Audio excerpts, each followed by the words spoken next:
Powerful American journey is ending. The hit television series Mad Men. All those men and women trying to claim a piece of the shiny American dream in the 60s. This Sunday night, 7 more episodes begin and the 7 final ones next year.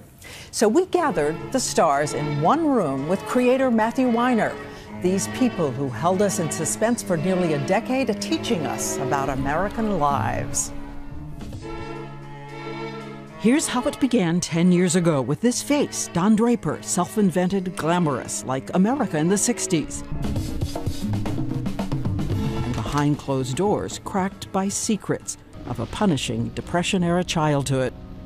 He's played by John Hamm. He's damaged goods in many ways, and he's doing the best he can. He strives, he drinks. He is brutally careless with women. Are you alone? Like his partner, Roger Sterling. When God closes a door, he opens a dress.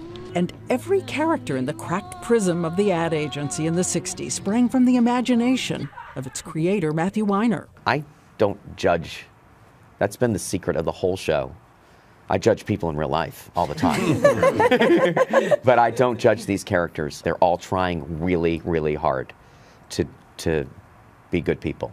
And this is where they live, inside a kind of 60s time capsule. It really is a replication of a real building. Weiner insists on authentic detail long before Starbucks, the one coffee everyone was drinking then. That's what should be in the office. This is where Jones gets ready. And on the nightstand, only Vaseline and Pond's cold cream. 23. And there with the Mad Men, 3 women, gladiators in an inhospitable decade.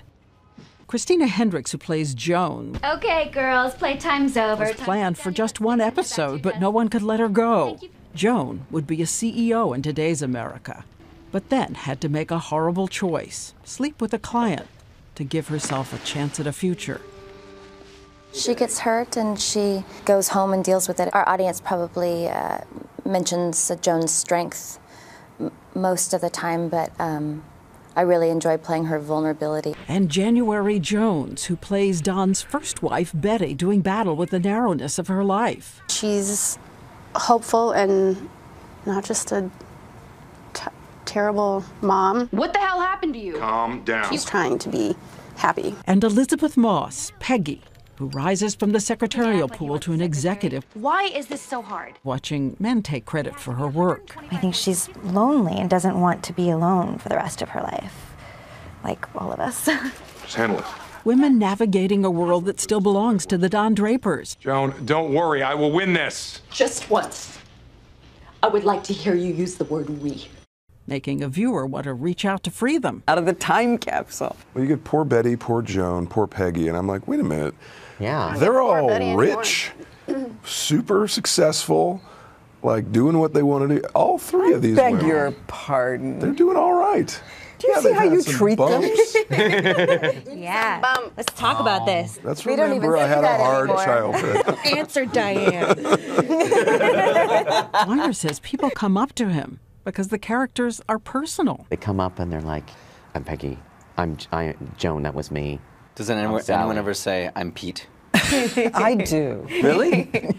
Actor Vincent Kartheiser, by the way, this is how he looks in real life, but he actually shaves back his hairline. You can see it there, to become the sweaty, anxious Pete. Do whatever it takes.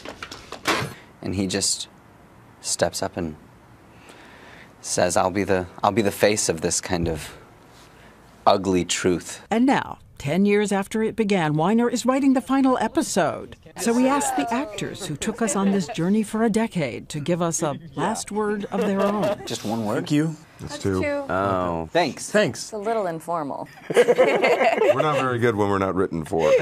Matt, what do I say?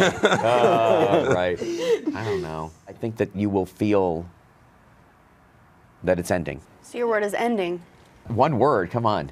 I'd like to say remember. Nostalgia literally means the pain from an old wound. Remember that the past is always present in your life. It is the beginning of the end, but it's not the end of the end.